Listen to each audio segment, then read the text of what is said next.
Hello, everyone. Today, I have an amazing story for you. It's not just for your listening practice, but also to inspire you. The story is called Nothing is Free, and it will show you that hard work and determination can change lives. There was a young man named Leo, 20 years old, living in a small, quiet town surrounded by mountains. Leo had big dreams. He wanted to own a chain of restaurants and become a successful entrepreneur. But life wasn't easy for him. Leo's family was struggling financially. His father, Mark, was a mechanic, and his mother, Claire, cleaned houses to make ends meet. Leo's younger sister, Sophie, was just 10 and looked up to him as her hero. One cold evening, Leo sat outside his small house, staring at the stars. He whispered to himself, "I want to give my family a better life. But how do I start when we barely have enough to survive?" The next day, Leo shared his dreams with his father. Mark sighed and said, "Leo, dreams are not free. If you want something, you have to fight for it. Start with what you have, even if it's small." Leo thought deeply about his father's words. Then, an idea struck him. He noticed that in his town, people loved fresh bread but had to travel to a bakery far away. He decided to start selling fresh bread locally. But there was a problem. Leo had no money to buy the bread. He decided to take a chance and approach the bakery's owner, Mr. Anderson. Leo walked miles to meet Mr. Anderson, a grumpy old man who rarely trusted anyone. With confidence, Leo said, "Mr. Anderson, I want to sell your bread in my town, but I don't have money to buy it up front. Can you trust me for 1 week? I will sell the bread, return your money, and keep a small profit." Mr. Anderson raised an eyebrow. "And why should I trust you, young man?" he asked. Leo replied firmly, "Because I am determined, and I will work hard to prove myself." After a long pause, Mr. Anderson said, "All right, I'll give you bread for 1 week. If you fail to pay me back, don't bother coming here again." Leo was thrilled. Early the next morning, he carried the bread back to his town and set up a small stand near the park. He greeted every passerby with energy and a smile, saying, "Fresh bread, warm and delicious." At first, people were hesitant. They didn't know if the bread was good. But Leo offered free samples and soon had his first customer. By the end of the day, he had sold all the bread and made a small profit. That evening, he returned to Mr. Anderson and paid him back. The old man nodded and said, "You kept your word. Come back tomorrow." From then on, Leo worked tirelessly. He woke up at 4 a.m., walked to the bakery, carried bread to his town, and sold it with passion. After 2 months, he had saved enough money to buy a small cart, making it easier to transport more bread. One day, a customer suggested, "Leo, why don't you bake your own bread? You're good at selling, but if you bake, you'll make more profit." This idea excited Leo, but it also scared him. He had never baked anything in his life. This was the moment where Leo realized nothing is free, not success, not knowledge, not growth. If I want to succeed, I must take risks and learn. Leo couldn't stop thinking about the idea of baking his own bread. If he could bake, he wouldn't have to rely on Mr. Anderson, and his profit would grow. But there was one big problem. He didn't know how to bake. Leo decided to ask Mr. Anderson for help.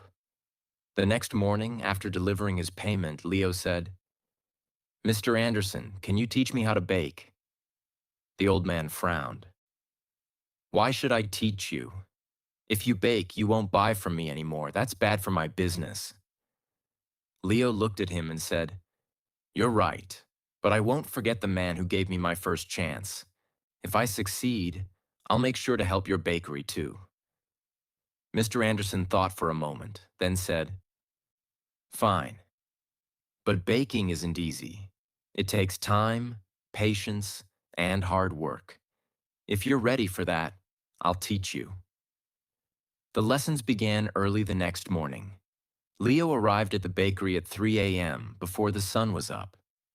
Mr. Anderson showed him how to mix flour, knead the dough, and bake it perfectly. At first, Leo struggled. His hands hurt from kneading, and his bread came out too hard or too soft. One day, after ruining another batch of bread, Leo sat down, feeling defeated. He said to himself, "Maybe I'm not good enough for this. Maybe I should give up." But then he remembered his father's words. Dreams are not free. He realized that every mistake was teaching him something new. Giving up was not an option. The next day, Leo went back to the bakery with even more determination. He practiced every single step carefully. Slowly, his bread started improving. After 2 weeks, Mr. Anderson handed him a loaf and said, "This is perfect, Leo. You're ready." Leo was overjoyed. He rented a small oven and began baking bread at home. His family was amazed by his hard work. Sophie, his little sister, helped him pack the bread, and his mother made tea for him while he worked late into the night. Soon, Leo wasn't just selling bread. He started making cookies and pastries too. People in the town loved his products. They said, "Leo's bread tastes better than anything we've had before." But success wasn't easy. One day, a new bakery opened in the town, run by a young man named Eric.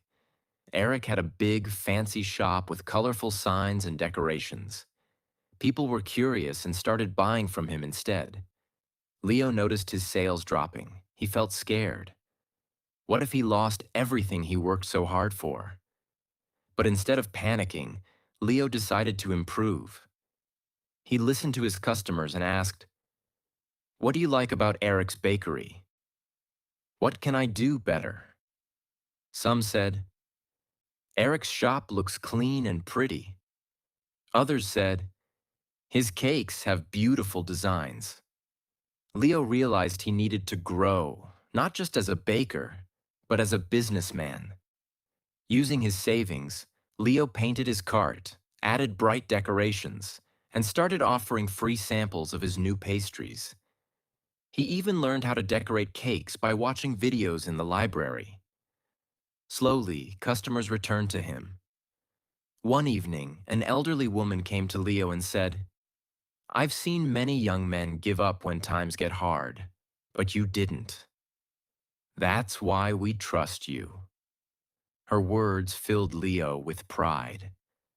Months passed, and Leo's business grew.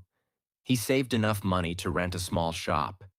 It wasn't as big as Eric's, but it was warm and welcoming.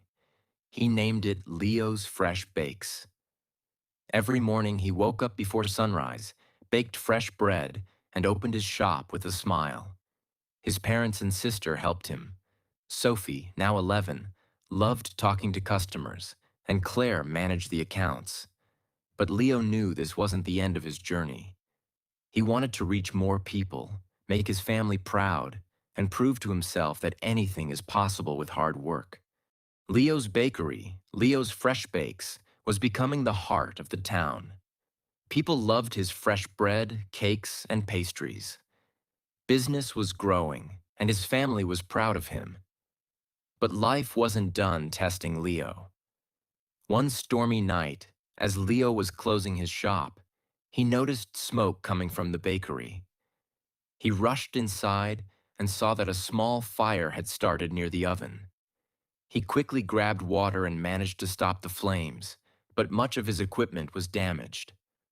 The next morning, when the townspeople heard about the fire, they came to check on him. Some said, "Oh no, what will Leo do now?" Others whispered, "Maybe this is the end for him." Leo felt heartbroken but not defeated. He stood outside his bakery and said, "This is just a challenge. I've faced struggles before, and I will face this too. I won't give up." He took a deep breath and began making a plan. He calculated how much money he had saved and realized it wasn't enough to replace all the equipment. For a moment, fear crept in. But Leo remembered his journey, how he started with nothing but a dream and hard work. Instead of sitting and worrying, Leo asked for help. He approached Mr. Anderson, who had retired, and said, "Sir, I need advice. What would you do if you were me?" Mr. Anderson smiled and said, "Leo, you already know the answer. You've taught yourself that nothing is free. Work harder, believe in yourself, and people will believe in you too." Inspired, Leo decided to rebuild. He didn't wait for someone to rescue him. He started baking at home again with the little equipment he had left. He told his customers, "I won't let you down. I'll keep serving you, even if it's just a small amount for now." The townspeople admired his courage. Many of them started helping him. Some donated ingredients, others gave small amounts of money, and a few offered their time to help him clean and repair the bakery. Leo realized something important. When you work hard and never give up, people notice. They want to help someone who helps themselves. After months of hard work, Leo reopened his bakery. It was better than ever. He painted the walls, added new decorations, and even introduced new items like cupcakes and muffins. His customers were overjoyed. On the day of the grand reopening, the town's mayor came and said, "Leo, you are a true inspiration. You've shown us all that with determination, anything is possible." Leo stood in front of the crowd and said, "I want to thank each one of you. You've taught me that nothing in life is free. Not success, not respect, not love. Everything must be earned with hard work, patience, and persistence. Never let failure stop you. Every challenge is just a step to something greater." From that day, Leo's bakery didn't just sell bread. It became a symbol of hope. People from other towns started visiting to meet the young man who never gave up. Leo's story teaches us that 1. Dreams are not free. They require hard work and sacrifice. 2. Failure is not the end. It's a chance to learn and grow stronger. 3. Help yourself first. When people see your effort, they will support you. 4. Never give up. The darkest moments are often just before success. Leo didn't just build a bakery. He built a life full of purpose, respect, and pride. And so can you. Whatever your dream is, don't stop chasing it. Remember, nothing is free, but everything is possible.